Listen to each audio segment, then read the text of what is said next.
that this offering goes to the upbuilding of your kingdom, Father God.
morning. Good morning. God bless you. We thank God for another day.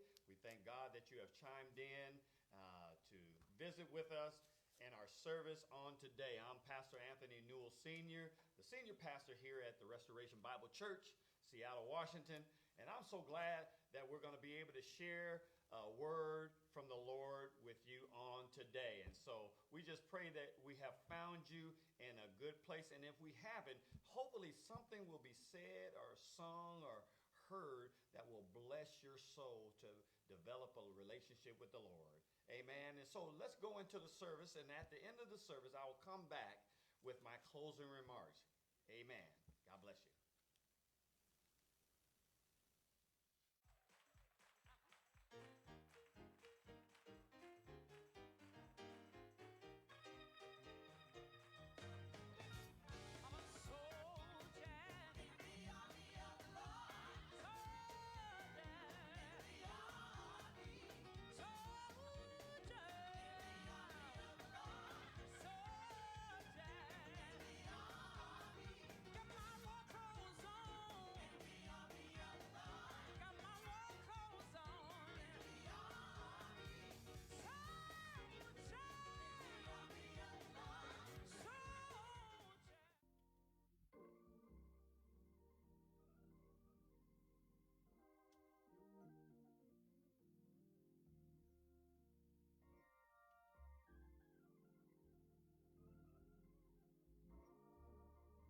We thank God. Good morning to those who are coming over the airways. We thank God for you being here on this morning. Amen. We're not going to keep you long. We thank God.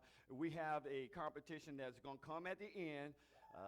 Facebook, y'all can't see all of the members here with the beautiful, ugly Christmas sweaters. Amen. Amen. Yeah, they all think they're going to win, but they don't know. There's an anointing on my ugly Christmas sweater. There's an anointing on it. And I feel it. I feel it bubbling up in me, a wind. I feel it. I feel it. Listen, we thank God. We want to pray for, we thank God for Bishop. Bishop was here this morning. He's always coming in and helping Deacon Gilmore and myself, amen, get all fine-tune some of the electronic and the video and audio stuff. And we just thank God. But he zoomed out of here, so some of y'all didn't see him. But he was here.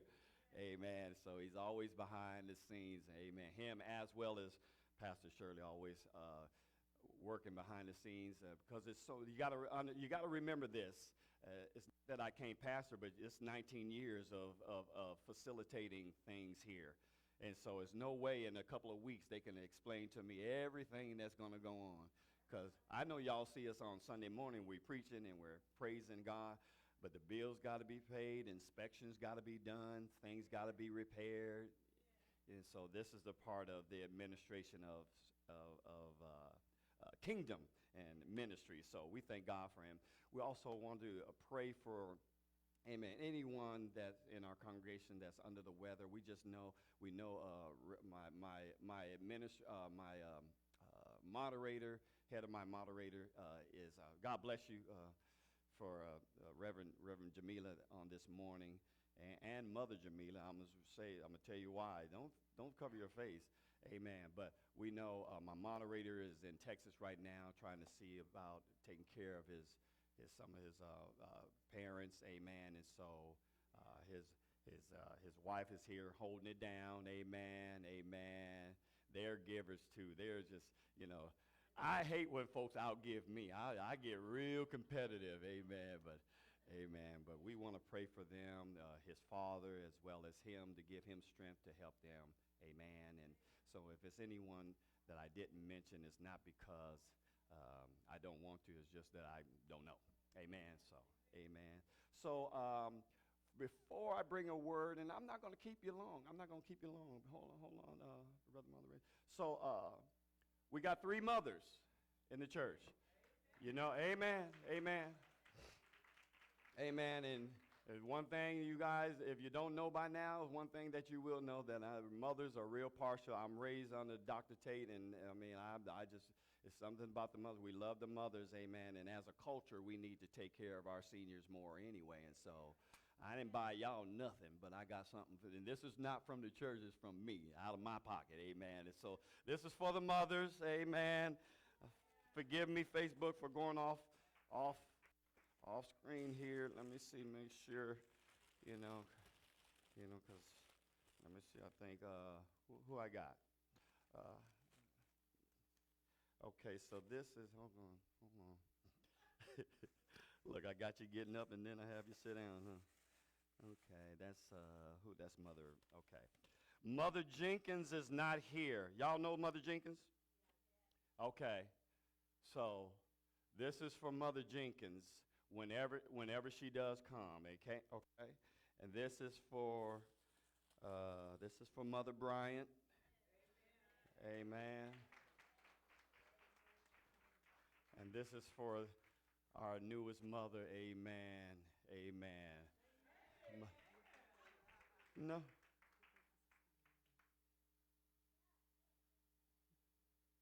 Sister, she's 70? Oh, see, you didn't tell me. Listen, dear hearts. No. Listen. I'm as a pastor, I have the right for correction, reproof, and instruction. Didn't nobody tell me you were at that age, that cutoff age? Okay, well, you saying that now, but ain't nobody told me. Closed mouth don't get fed. Please, no, give that. Amen. No. Give me that one, dear. I'm sorry, Facebook, but this is how we do things. We're impromptu. This is for also, I got 4 mothers. Amen. And that's for Mother Boyd. Amen. I love you, mothers. Y'all can keep your mouth shut if you want to. I distinctly said the cutoff is 70. Just keep on living the rest of y'all. Y'all get a gift from me. Amen. But if you don't say nothing, okay. All right. Let's get into the word. Amen. I'm not going to keep you long, but it's something I really want to share. Some stuff that you already know, but I'm excited about just kind of going over it. Amen. So if you have your Bibles with you on this morning, turn with me to the 9th chapter of Isaiah. 9th chapter of Isaiah. Amen. This is to Deacon Gilmore while they're looking for the scripture. Deacon Gilmore and Mignon, y'all get your phones out. All this picture, snap a picture here and there. We trying to build up our photo album online. Amen. I got some, and we'll make sure all of them gets to Mignon, right? Amen.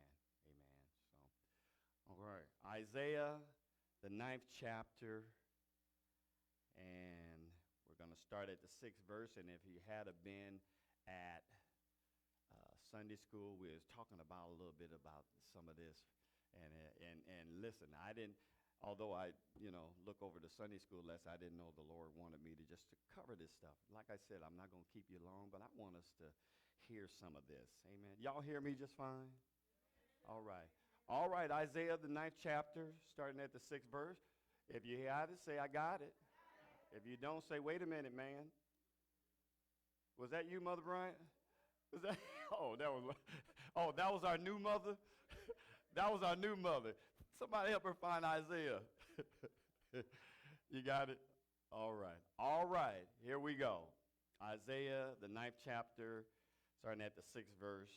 And it says, for unto us a child is born. Unto us a son is given. And the government shall be upon his shoulders. And his name shall be called Wonderful. I could stop right there. But it goes on to say, Counselor, the Mighty God. They said his name would also be the Everlasting Father. And then finally in this scripture it says, the Prince of Peace. You may be seated in the presence of the Lord. Listen, I want to share something with y'all that I didn't know until I was given the task to preach. What's in a name? What's in a name? I try to teach my kids, my two daughters and my son, especially my son, that when it's all said and done, all we really own is our name, and our name represents our word. That's all we really own. Everything else is going to pass away. It doesn't mean anything. And so it's important. So why is that important? Because that helps us understand that we have to cultivate our name, because there's power and understanding in words. Our name is a word, regardless of what you. Now, I know I got the most beautifulest name besides Jesus, Anthony. I know it's common, but it's a lot nicer than the names God gave y'all. But I started thinking to myself, okay, well, I know my name is a common name, and I knew it's not really African, but so what is it with my name? So I said, Deaconess Bronson, I said, well, let me find out. What does Anthony mean in God? Listen, the name Anthony means praiseworthy or priceless one. That did. Oh, it didn't move y'all like it moved me. That's my name. That's my name. That's right. I'm the one preaching. That's my name. I know evangelist once you get up here. I want y'all to know what my name Tamala means. But until then, we want to know. Amen. We want to know what does Anthony mean in the Greek? Watch this. What does Anthony mean in the Greek? Priceless. Is that a confirmation? Is that two? That's two? Okay. I got more for you.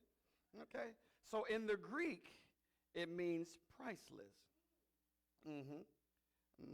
Is Anthony a powerful name? With saints, artists, nobility, and namesakes throughout history, Anthony is a strong, classic name. Ooh. That is because I am classy, so that makes sense to me now. Now watch this. What does Anthony mean in French? We're going to have a good time with this. Anthony is a French given name from the Latin Antonius, meaning highly praiseworthy. Is that 3 times? Is that 3 times? God said, French said, and who was the other one? The Greek said, highly praiseworthy. My God. Watch this. Nix umfandreifen Vix. Y'all know what language that was? German. Oh, we got some former military folk. Well, let's see what Germans say. A German, Russian, Scandinavian, Slavic form of Anthony, which is either from the Latin Antonius, which is of unknown origin, but was a Roman family name to mean priceless. I can't get away from it. I tried to hide, but it keeps finding me out. With all that, and I could go on, but I'm not. Okay, one more. What is Anthony in the Bible? Anthony was not the first ascetic or hermit, but he may properly be called the father of, we said it this morning, monotheism? Yeah. In Christianity, as he organized his disciples into community and later following the spread of the word. Man, y'all better look up your names. It ain't just Jackie. Jackie means something. Now what? I don't know. But this morning, I just want to, just for a brief time, Say, what is in a name? Because our Savior is God. God the Father, God the Son, God the Holy Spirit. But the scripture makes it real clear about the name of God. Let me run it down for us a little bit. You know, when we need somebody to guide us along the ways of life, instead of leaning on that man or that woman, not that if you got a good man, you got a good woman, that's fine.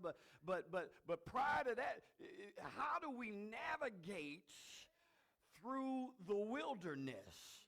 Well, Psalms 23:1 says they called him Jehovah Rahi, which is the Lord my shepherd. So remember, a few weeks or a month or so ago, I preached a sermon that there's a name and then there's a power behind the name. In other words, there's a prefix, which is the name, and then there's a power behind the prefix. So the prefix is Jehovah Rahi. The power is the Lord my shepherd. Okay. I'm going to get you all excited. Okay. So remember the prefix and then the power, because Genesis 22:14 says he is also Jehovah Jireh.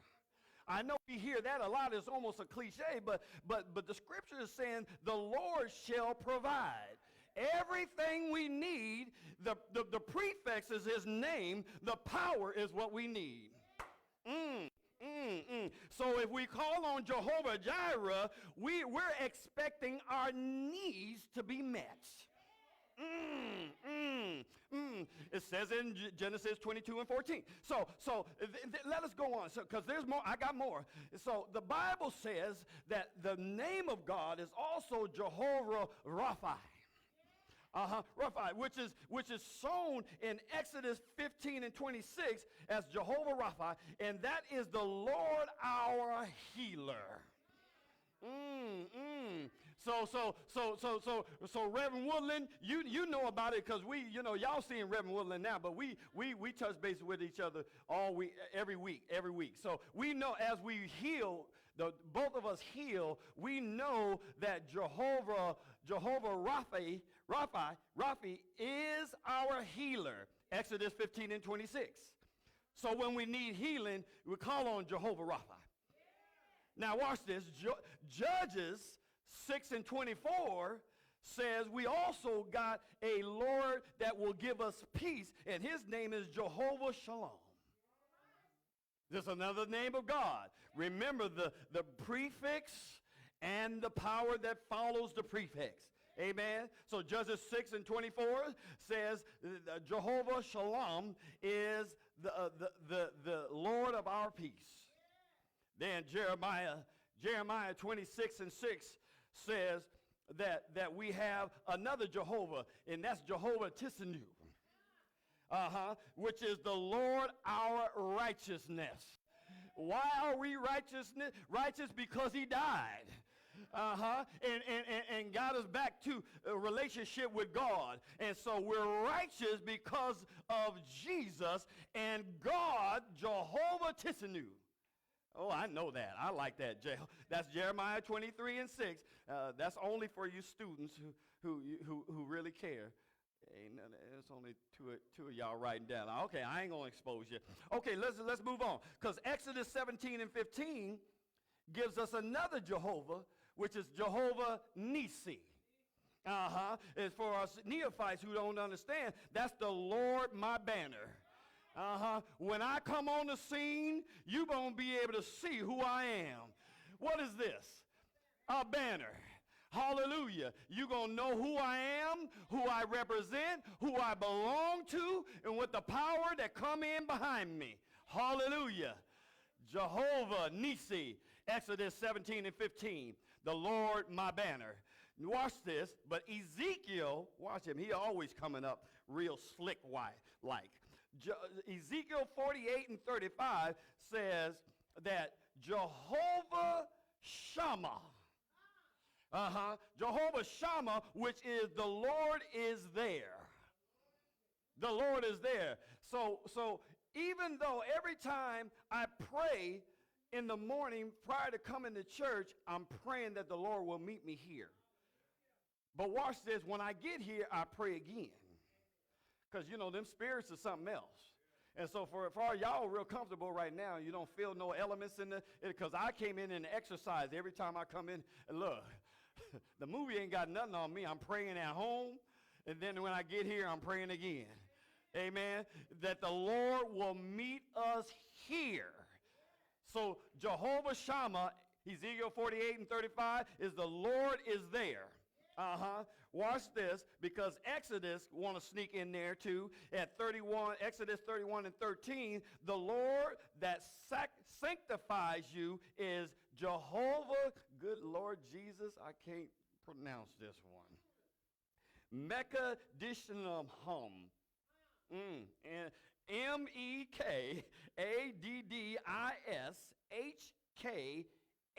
Mekadishkem. Somebody tell me what that is. Amen. Well, it means the Lord sanctifies you. Amen. So Jehovah will sanctify you also. Amen. So watch this. Then we go back to Isaiah 6:5, and he says, this is the throne name of God. For those that didn't know, Jehovah Melech, which is the throne name of God. Amen. Amen. Watch this, because once I'm done with the Jehovah's, I'm going to go to the L's. Some students understand that. Some of y'all didn't understand it. So I'll go to the L's once I'm done with the Jehovah's. Jehovah, so Psalms 24:10 says the militant name of God is Jehovah Shabbath. Amen. The Lord of hosts. Psalms 24:10, the militant name of God. Why does somebody say, why did God need a militant name? Because when he gets to coming in and want to wreck something, he going to tear something up. So I always tell folks, there's another side to me. Amen. And why God hasn't allowed that to be totally out of me is for my protection and for me to protect others. If I grew up in the streets and was kind of rough and kind of tough, the toughest guy can't whoop everybody. But the militant part of me, if you should summon him up, will stand on God's righteousness, because we don't have to bow down. We don't have to be the footstool of everybody in the world. God still has some soldiers like David, amen, that will fight on his behalf. Hallelujah. Jehovah Shabbat. So the names of God are all powerful. You have the name and the prefix and the power that follows the name. Now these are the last four. So those are the Jehovah names of God. But these are the other names of God, which is El Shaddai. Genesis 17:1. Genesis 17:1 says, he is El Shaddai, Almighty God, the God who supplies my needs. So put that together. El Shaddai, Genesis 17:1, the God who supplies my needs. So when we're sitting around talking about, man, I need this bill paid, I don't know how I'm going to do it, I done overextended myself, what am I going to do? I can't ask mom and daddy, I done asked them, I done did too much with them, what am I going to do? And then El Shaddai shows up. El Shaddai shows up, and you go to the mailbox, amen, and there's a check in there. How many times have we heard the testimony? I don't know where it came from. I wasn't expecting it, but here it is, and I sure enough needed it right now. El Shaddai, the God who supplies my needs. Now watch this, because he made a promise. That he said he never leave you nor forsake you, and he will supply all your needs according his riches, that in glory. So now a lot of us continue to mistake that for everything we want. Yeah. You're fooling yourself. Amen. That's not everything you want. But we serve a great God to where once he continues to give everything we need, every now and then, according to our relationship with him, he'll also open up the windows of heaven and pour you out a blessing that you won't have room to receive. In other words, he will also give you the desires of your heart. Of your heart. I'm reminded when I first got here, and bless her heart, Sister Larissa was like, Pastor, I'm trying to go to school. I'm trying to do this, so I'm going to yield the position that she was in at that moment. And now she's standing up and testifying. Am I getting? Y'all see how am I connecting this? He will sure enough take care of you. Now, when we say he will supply our needs, we always equate that to be what? Money. Money, the very thing that is the root of all evil. But I tell you, I've had money and I've been broke. I've been so broke, busted, can't be trusted. Change was strange, money was funny, credit wouldn't get it. I've been on that side, and I've been on the side of wealth, of having it. And I tell you, the side of not having but being able to sleep at night, I'll give it up for every dollar in the world. If you've never had a real nice, good sleep, I'm talking about not rest. Don't mistake it. Y'all think I'm saying rest, but I'm not saying rest. I'm saying a good sleep. When you sleep, you also slumber. And when you slumber, you don't know where you at. You don't even know what's going on around you. And I'm a security person. I need to know what's going on at all times. But every now and then, God will give me sleep, and I fall into slumber. You can't buy good sleep or slumber. You can't buy it. It comes through God. Oh, my God, who calms your fears and takes away all your worries. That's God. That's not, oh, okay, I got this money now and everything. No, you still gonna worry. It's natural in our flesh to worry. But when God touches you and says, peace, be still, then you ain't got nothing. Then you can fall on out. You can fall asleep. But once you're in sleep, you can go into slumber. Oh, that's why I know I'm going to win this contest. Okay, anyway. So, El Shaddai, Genesis 17:1, the God who supplies my needs.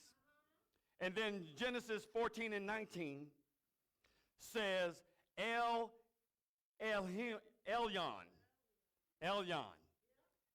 Elyon, which is possessor of heaven and earth. Hallelujah. Why is that significant? I'm glad you asked, Mignon. Because man will make you think that he has a heaven and a hell to put you in. But they don't have that power. And once you grasp that conception in your mind, it's only so much that they can do to you. They can't do anything when you take your power back from the world. They can't convict you and, well, you're not, just because you don't agree with me don't mean you're going to send me to hell, because you don't have that to send me to. It don't belong to you, nor can you get me into heaven. I got to do that on my own. Every knee shall bow and every tongue confess that Jesus is Lord. Amen.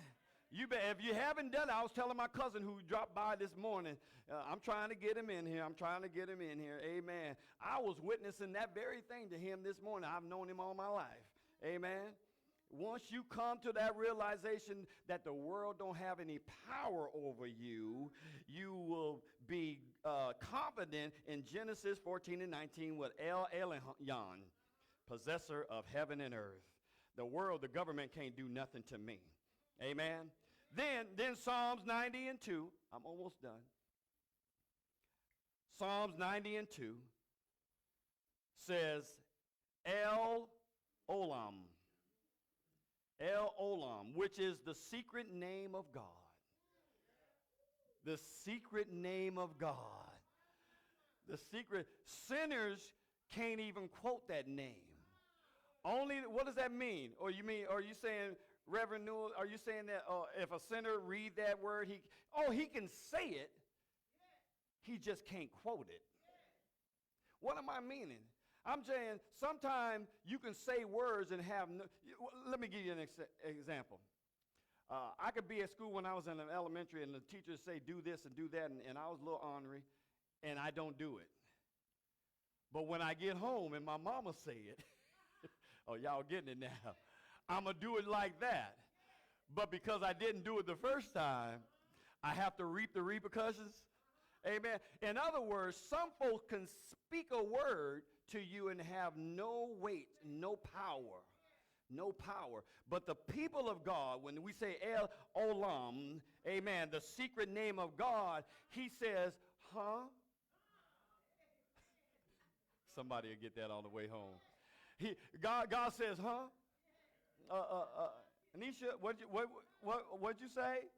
Amen. Because you have spoke his secret name. Now, what does that really mean? That really means that when you go into prayer and you connecting with God, the words you use, it ain't got nothing to do with his name. The words you say, he hears. Because you're connected to him. And you also know not only his secret name, but you also know how to humble yourself in order to get connected to God, to tell him about all your problems, all your troubles, all your situations. Tell him about that enemy that's messing with you. Amen. So it's not so much, don't concentrate on me saying that's his secret name, but we have a secret phone that we can call him up and he'll answer us where he won't answer somebody else. Say amen if you can. Hallelujah. Finally, Isaiah 9 and 6 says, El Gibor, which is the strong names of God. Isaiah 9 and 6. Read it when you can. Mighty God. Why does God need so many names? He doesn't need anything because he's God all by himself. I am that I am. Tell him, that's what he told told Joseph, who do I say you sent me? Tell him I am that I am. Now he could have said, tell him Jehovah Raha sent you, Jehovah Jireh, no, he said I am that I am. In other words, God is saying that, listen, you are connected to me and I'm connected to you, and you're standing on my name, on my righteousness, on my power. Tell them I am sent you. Now, they're going to get mad because that's really not a name. But is it? He said it is. Amen. He said the name I am is a name. And that's the powerful names of God. And on next week, we will celebrate the birth of his son. Amen. For every name that we call Father God, we call God the Son. For every name we call God the Son, we call God the Holy Spirit. Amen. Every name, learn those names if you can. So I'm telling you, we think this is just what they used to call it, wise tales. You know, well, you say this and say that, but you know what? I don't understand why y'all don't believe, not y'all, but, you know, some folks look just like you. Why we don't believe that, but look at the effect on when we utilize our vernacular in the world. Somebody cuss you out, your eyebrows going to go up. Now, I don't know if you're going to come out of a bag. The scriptures say, I know Gilmore, we still praying for him. Stop, Kelly. You didn't see her face. Yeah. I don't know if you're going to come out of a bag, or I don't know if you're going to stand out on the power. I'm still getting better at it. Yeah. Amen. But watch this. how come words of profanity being did by somebody to you will have an effect on you, but we don't believe that if we call on Jehovah Jireh, that that doesn't have an effect? Are y'all getting that? It don't make sense to me. I know but the Bible said be in the world, but not of the world. So why we got to understand, we got to get taught this and get it in our DNA, our spiritual DNA, that if somebody can come and flip me off or cuss me out, it'll do a little something to me whether I retaliate or not. But we are real lackadaisical about learning the words and the names of God to where when we need him at any given time, we can call on him. We can call on that name, that particular name that we need for this particular situation. If you can't do nothing else, you can call on Jesus. I've been on my job, and you know you can get fired for that. But it's a certain way you do it, all under my breath. But some of my employees come by me and like, what is wrong with it? Because it's hard for me to call on Jesus and my facial expression not change. I get ugly. I know somebody is saying I ain't got far to go, but I don't care. Look, depending on the situation, I'll call on Jesus, and I've seen him come right away. Right now. I've seen him do it. This is not a wives' tale. It's real, Mother Brian. I mean, I was at my wit's end, about to lose another job, and I don't get fired from jobs. I leave jobs. But this particular job, I wanted it, and the folks was wrong. And when I'm wrong, I won't call on God. I won't call on. If I'm wrong, I'll repent to God. But I won't call on God. But when I'm standing on righteousness and I'm in the right, and the world has authority over that situation, what do I have? My ability to call on my God. Even if I have to do it under my breath. Amen. Until I get to my car. Then somebody walked by and said, what in the world is that fool doing? I'm going in. I'm going in. I'm calling on Jesus. Because there's power in the name of Jesus. There's deliverance in the name of Jesus. There's restoration in the name of Jesus. There's rejuvenation in the name of Jesus. There's deliverance in the name of Jesus. There's reconciliation in the name of Jesus. There's wealth in the name of Jesus. There's victory in the name of Jesus. Amen. There's healing in the name of Jesus. And we sitting around scared to say Jesus at the restaurant. We scared to say Jesus on the bus. The devil is a lie. You know how we do. We want to bless our food, and we one eye open, one eye closed. I wonder if anybody look. I don't care. I had to calm myself down because I go in a revival at the restaurant. I don't know you. You brought me my food, but I don't know what you did behind. Amen. Y'all better say amen. I don't know what you did. Folks say, well, talk nice to the waiter. I'll be decent. But look, I'm still going to pray over my food, my table, my chairs, the folks that are with me. I love to call on the name of Jesus. And it's not always in want. The Lord made a way the other day for something, and I just went in. I just went in. Matter of fact, we went in last Sunday. I think y'all see me bend over a little bit. And my statement was, I don't know why. I don't know why he continues to be so good to me. Now, my family, I got family members. Well, Rev, you know what? You done did this a long time, and that's fine. I don't buy into that myself. You can do that. You can tell me that, and I appreciate it.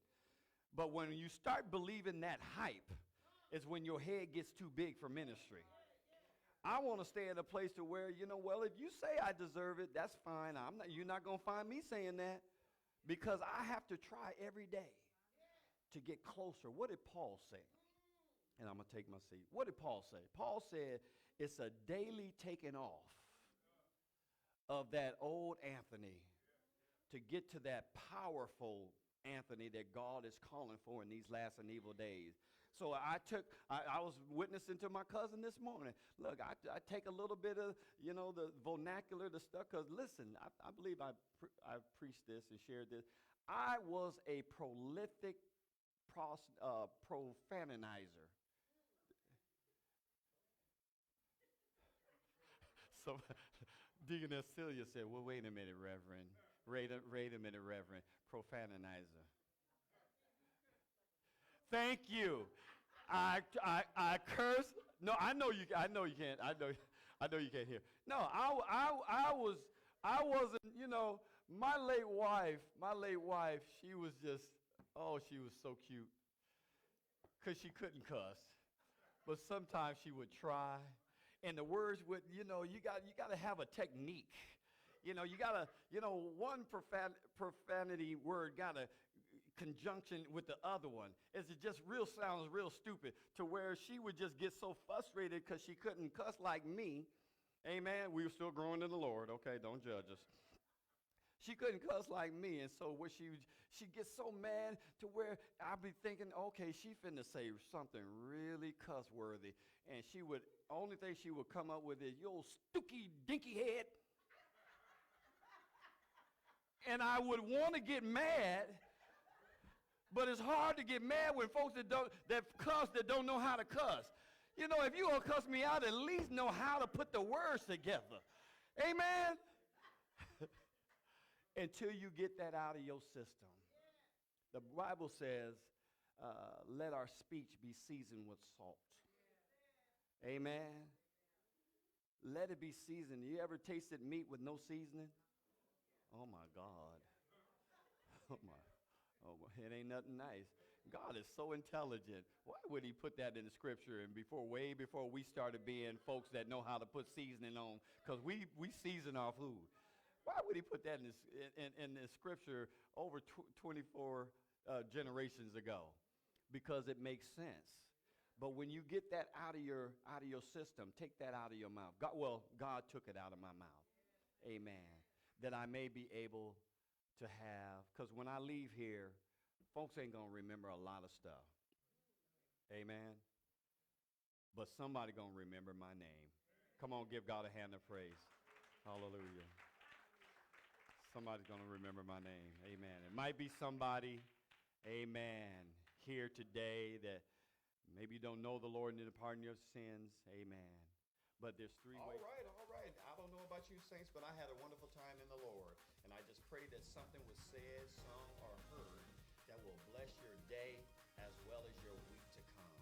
We just thank God that we're available to be a service to the community. Now listen, dear hearts, if you should find yourselves in our area, we ask that you just come and fellowship with us. Let us share the Word of God with you.